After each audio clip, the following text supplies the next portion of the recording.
In the meantime, more skeletons tumble out, followed by more startling admissions by Team Facebook. It now turns out that hate speech exploded on Facebook and amplified the Rohingya crisis in Myanmar. Analysis shows a spike in hateful posts, and the Facebook CEO has now admitted to the role his platform may have played in exacerbating the tragedy in Myanmar.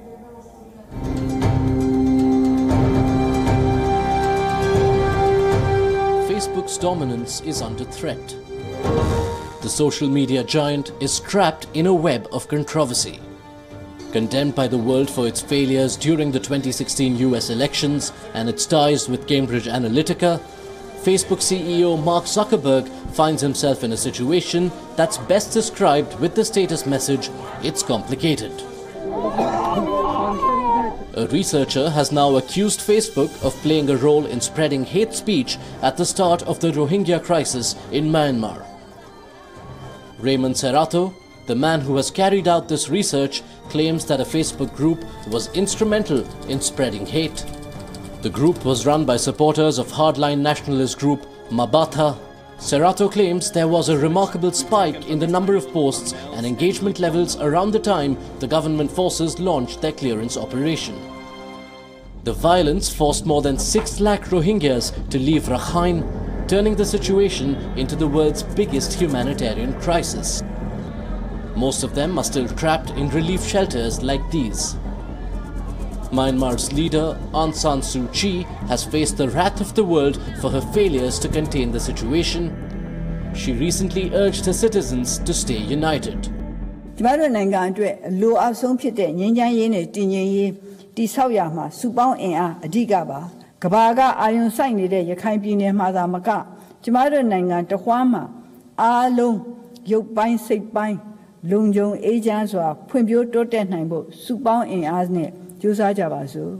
Mark Zuckerberg was quick to respond to the criticism against his company. During an interview, he said that Facebook takes these issues seriously and they've received a lot of focus inside the company. The governments of India and Bangladesh have claimed that the exodus also poses a security threat. The Rohingya refugee crisis is one of the most pressing issues in both the countries. Tens of thousands of Rohingya refugees from Myanmar have crossed over to Bangladesh after violence in the state of Rakhine.